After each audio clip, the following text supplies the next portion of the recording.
My name is Evelyn Carter, and for most of my life I kept quiet. I stepped aside, bit my tongue, made peace with being second, even when I earned first.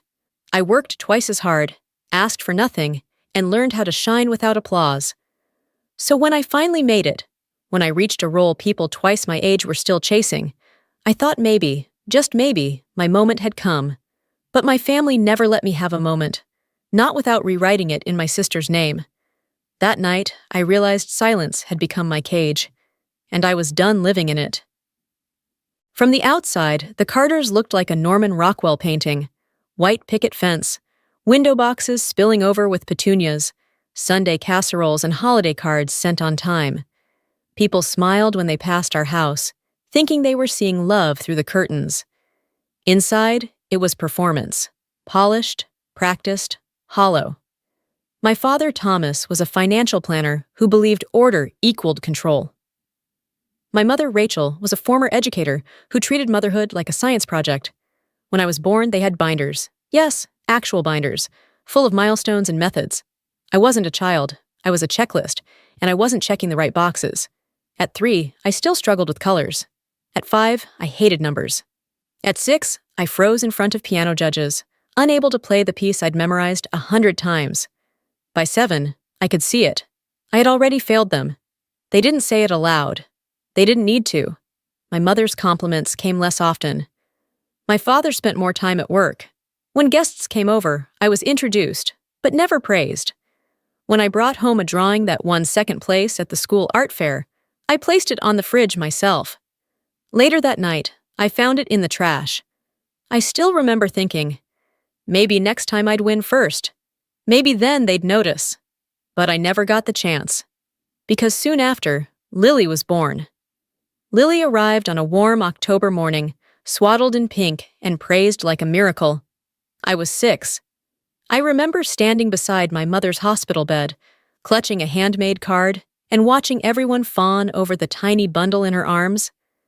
My mother didn't even look at the card. "Isn't she perfect?"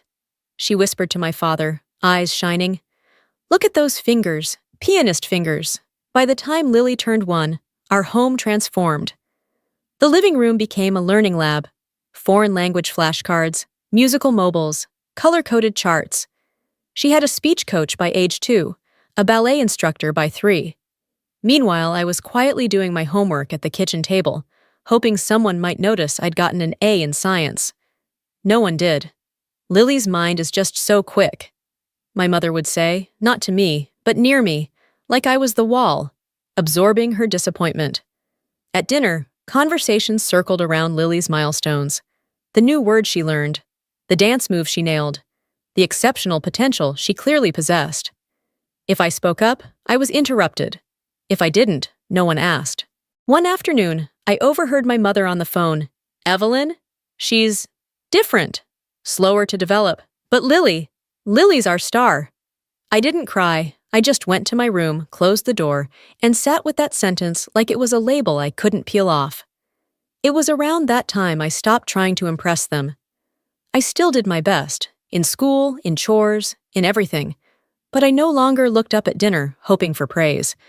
I learned that silence was safer, that expectations hurt less when you lowered them yourself. And while Lily basked in applause, I learned how to exist in the quiet. That quiet would become my armor. And for a long time, it would also become my prison. My bedroom was the only place in the house that ever felt like it truly belonged to me. It was small, but bright, tucked upstairs at the end of the hallway, with a window that looked out over the old sycamore tree. I used to sit there in the late afternoons, drawing or reading, watching the seasons shift in slow motion. It was where I taped my dreams to the wall. I was 12 when I lost it. I came home from school one Friday to find my door half open. Inside, Lily was twirling in front of the mirror. "What are you doing in my room?" I asked, backpack still hanging from one shoulder. She giggled. "Mom said it's mine now. I need more space for my study corner." I thought she was joking. She wasn't. My books had been moved, my desk was gone. My posters were rolled up and shoved into a cardboard box beside the laundry room. My new room was the cramped utility space next to the back door.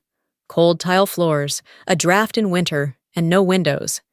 I confronted my mother in the kitchen, my voice shaky. "Why would you do this? That room was mine." She didn't look up from chopping vegetables. "You're older now," she said calmly. "You should learn to make room for others. Lily needs it more.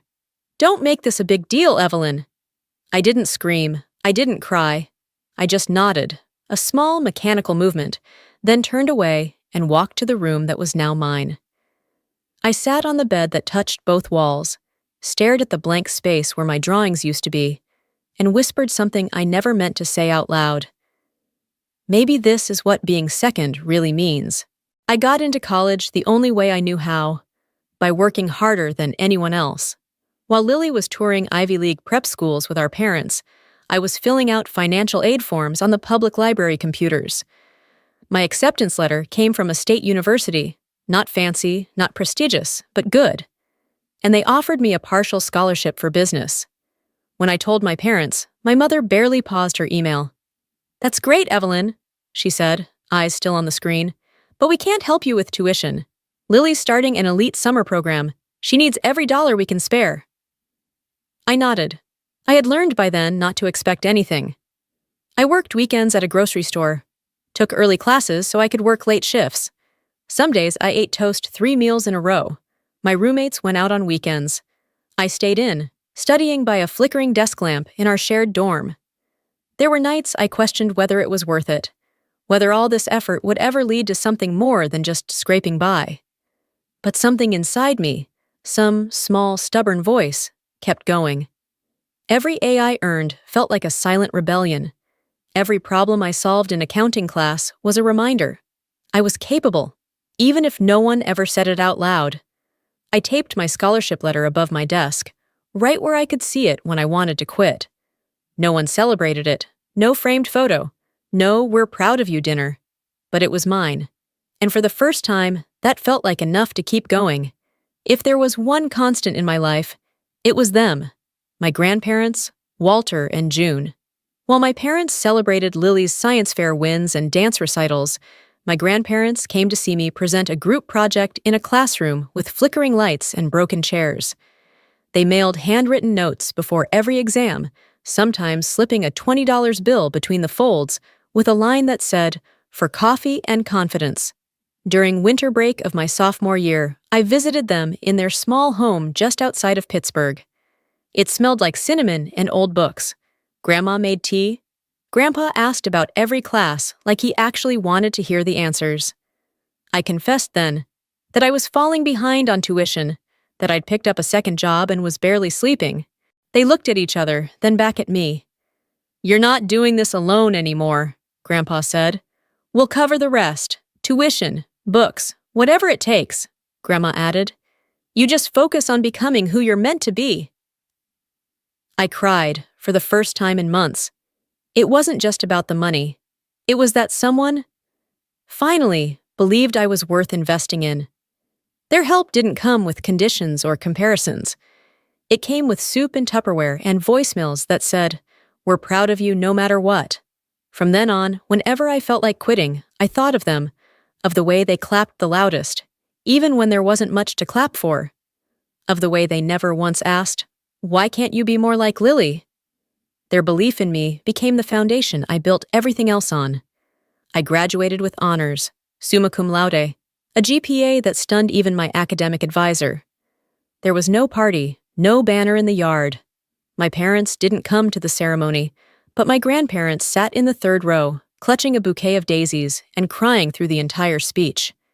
I had offers, not many, but enough. One from a small investment firm in Boston stood out. Modest pay, long hours. But they were willing to train me. I packed 2 suitcases, boarded a bus, and left behind the town where I'd always been invisible. The office was sharp, sterile, fast-moving. Everyone seemed to speak in acronyms. For the first few weeks, I stayed quiet, observing everything. How the senior analysts carried themselves, how they read between the numbers, how they framed questions in meetings. I wasn't flashy, but I was relentless. I read reports on the subway, listened to market podcasts while brushing my teeth, and volunteered for the tasks no one wanted: data cleanup, late-night slides, fixing broken formulas and spreadsheets.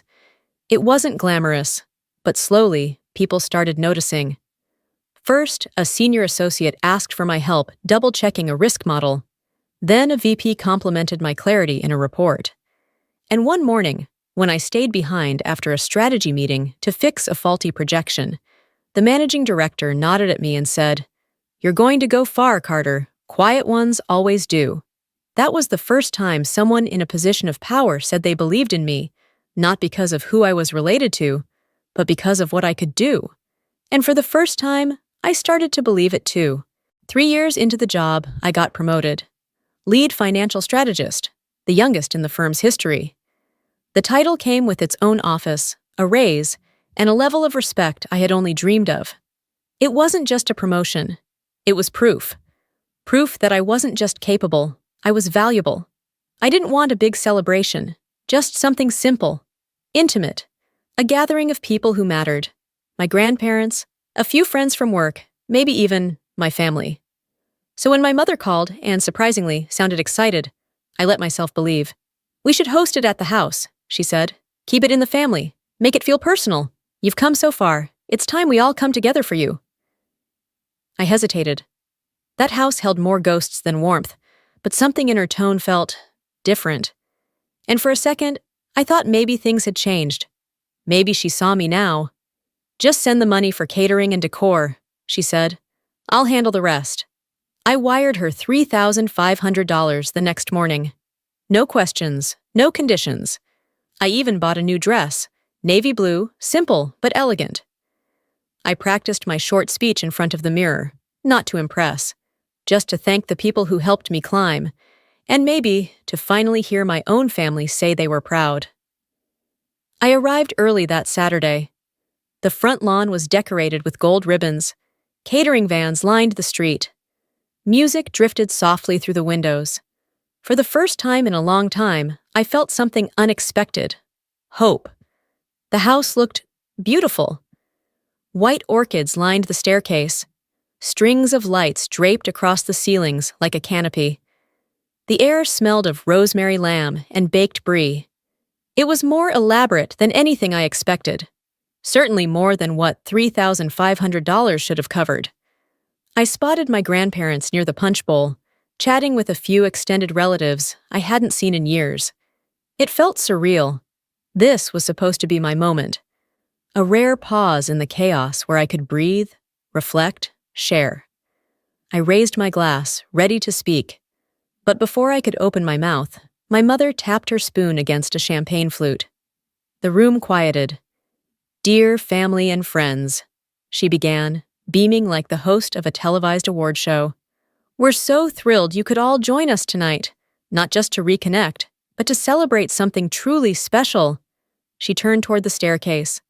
"Lily, sweetheart, come on down." My sister descended like a bride. Red satin dress, full makeup, hand in hand with a tall, clean-cut man I didn't recognize. "Everyone," my mother continued, "Lily and her partner Andrew are officially engaged." The room erupted in gasps and applause.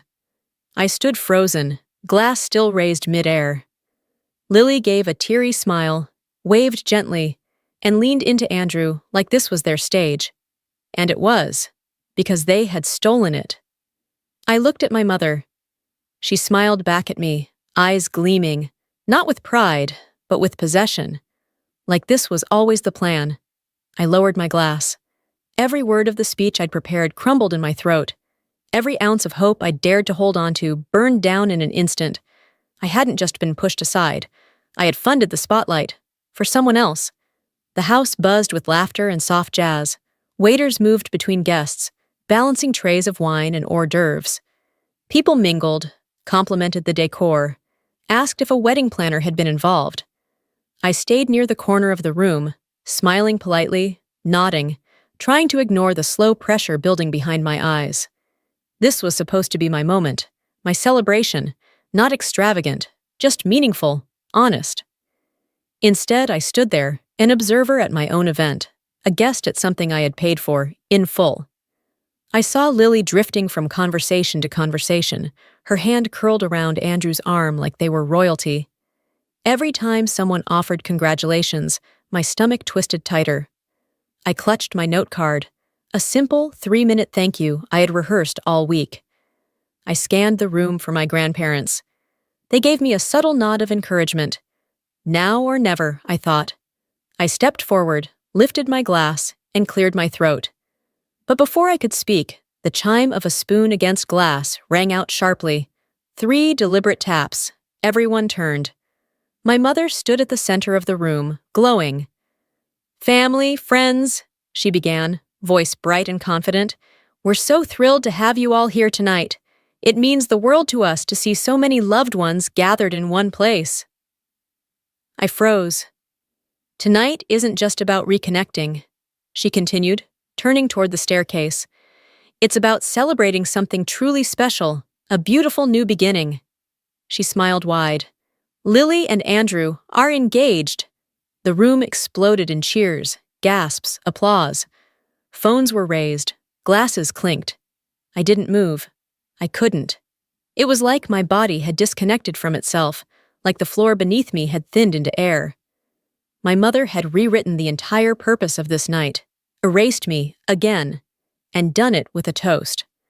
This wasn't just a betrayal, it was a performance, and I had funded the stage. In that moment, I understood something with perfect clarity. They were never going to give me my place. I had to take it. For a long moment, I stood still, champagne glass in hand, applause ringing in my ears like distant thunder. Lily leaned her head on Andrew's shoulder, glowing under the lights I had paid for. My mother turned and caught my gaze. Her smile didn't falter. It hit me then. She didn't forget this was my celebration. She erased it, on purpose. I felt something crack open inside me. Not rage, not even heartbreak, something deeper, resolve. I stepped forward. The clinking faded, murmurs quieted. A few people turned, confused. I didn't wait for permission.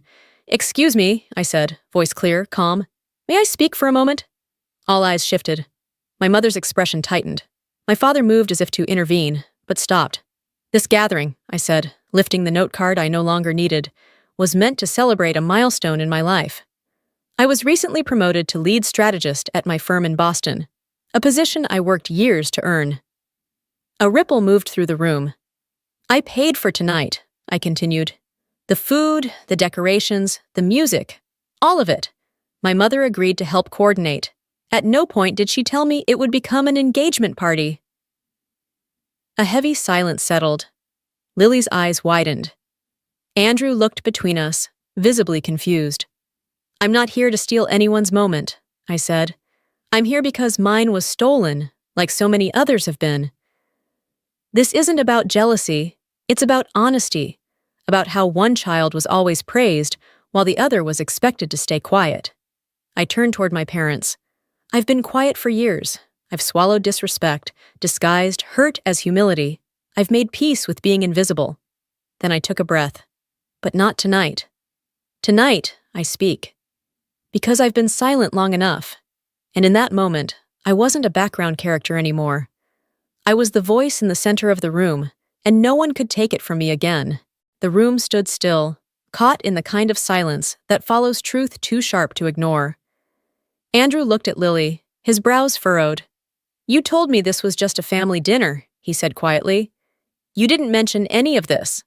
Lily stepped forward, flustered. I wanted it to be a surprise. I thought, it would be easier this way." He gently pulled his hand from hers. "By using your sister's money? Her moment?" His voice was calm, but cold. "That's not a surprise. That's a lie." Without another word, he turned and walked out the front door. Lily froze. Her face collapsed in confusion, then embarrassment, then fury. "You just can't stand seeing me happy, can you?" she snapped, eyes burning into me. "You've always been jealous." I didn't respond. I didn't need to. My father stepped forward, his jaw clenched, his voice dangerously low. "You've made your point," he said. "Now sit down and stop humiliating this family." I looked him straight in the eyes. "I'm not the one who should be humiliated." That's when he said it. The threat I knew was coming. "If you walk out now," he warned, "don't expect to come back. No inheritance, no calls, nothing. You'll be on your own. As far as we're concerned, you never existed." My mother stood beside him, her lips tight with fury, but neither of them took a step toward me. Because they both knew I wasn't the child who needed them anymore. The silence that followed my father's words felt like a chasm, wide, cold, final. Then I heard a chair slide back. Grandpa Walter rose slowly, steadying himself on the table.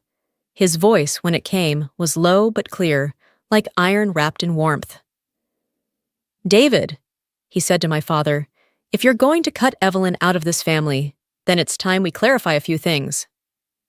Gasps rippled through the room. Grandma June stood beside him, calm and composed. "We updated our will 3 months ago," she said, her voice unwavering. "The house, the savings, the trust accounts, all of it. It's going to Evelyn." My mother's face drained of color. "What?" she hissed. "You're joking." Grandpa shook his head. "We're not." My parents stood frozen. Lily backed toward the staircase, stunned. "We've watched this for years," Grandma continued. "Watched one child pushed aside while the other was handed everything. Watched Evelyn struggle and rise anyway." "We're not rewarding that kind of cruelty anymore." Lily's lip trembled. "She's not even your favorite. She's just good at pretending to be perfect." Grandpa's voice cut clean through the noise. "She's not perfect. She's honest. She's kind. And she never once asked for more than she earned." My throat tightened, but I didn't cry. Because in that moment, I knew. I had finally been seen. Not pitied, not tolerated, chosen. I didn't storm out. I didn't slam the door or throw my glass or shout one final parting shot. I just walked, calmly, quietly, out of the front door of the house I had grown up in. The same house where I had learned to disappear. The night air was cool, and the breeze smelled faintly of lilac. The flowers my grandmother always planted near the porch. I could hear voices behind me, muffled now, like echoes from a chapter that no longer belonged to me. My grandparents followed me to the car. Grandpa didn't say much. He just placed his hand gently on my shoulder. "You did the right thing," he said. Grandma hugged me longer than usual. "Now you get to write your own story," she whispered. I opened the car door and paused. For so long, I had dreamed of that house as something I needed to reclaim, a place I needed to be accepted in. But now, standing there, I realized I didn't need it anymore. I didn't need their rooms, I didn't need their table, and I certainly didn't need their approval. Not anymore.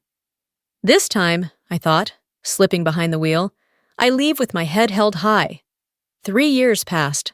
They were long, hard years, full of late nights, quiet victories, and growth that no one outside the office ever saw.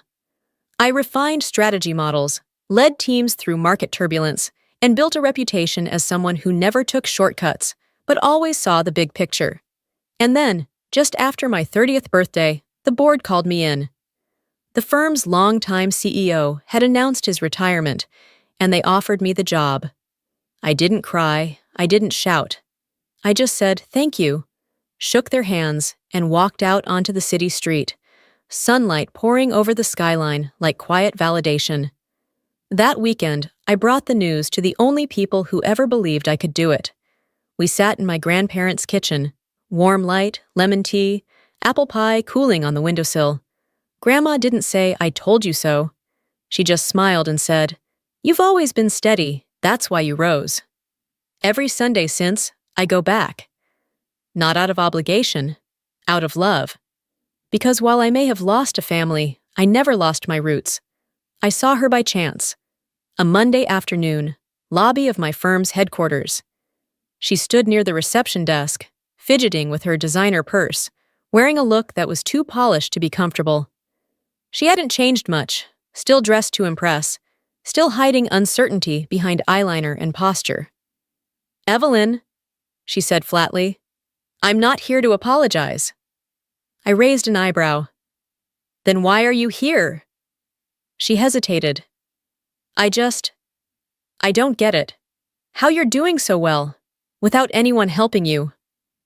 I looked at her for a long time. She looked tired, not just on her face, but in the way her shoulders curled inward. Because I had nothing.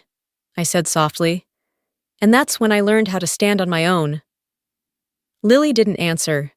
She just blinked, as if she'd never considered that strength could come from struggle. She left without saying goodbye, and I stood there, not angry, not smug, just still. Once I would have begged for a moment like that, a moment where she finally saw me, where she asked how I did it. But now I didn't need her understanding, because I understood myself. And that was enough. Sometimes I think back to that night, the party that wasn't mine, the moment I almost let slip away. And sometimes I wonder what might have happened if I hadn't spoken. If I had stayed silent, swallowed the hurt, smiled for the sake of peace. Again. But I didn't. I spoke, I stood. And for the first time, I didn't wait for anyone to hand me permission to exist. That night didn't make me successful. It didn't land me a promotion or write my resume. But it changed something far greater. It freed me. For years, I thought strength meant achieving more, proving myself over and over, earning love through effort. But the real turning point wasn't becoming a strategist, or a CEO, or inheriting anything at all. It was the moment I chose myself. Chose to stop chasing approval that was never freely given. Chose to stop shrinking just to keep the peace. Chose to believe that my worth was not a vote. It wasn't success that made me strong, I've realized. It was choosing to love myself when no one else knew how.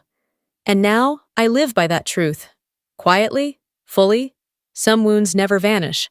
Some ghosts still echo in old memories. But they don't define me anymore. I do.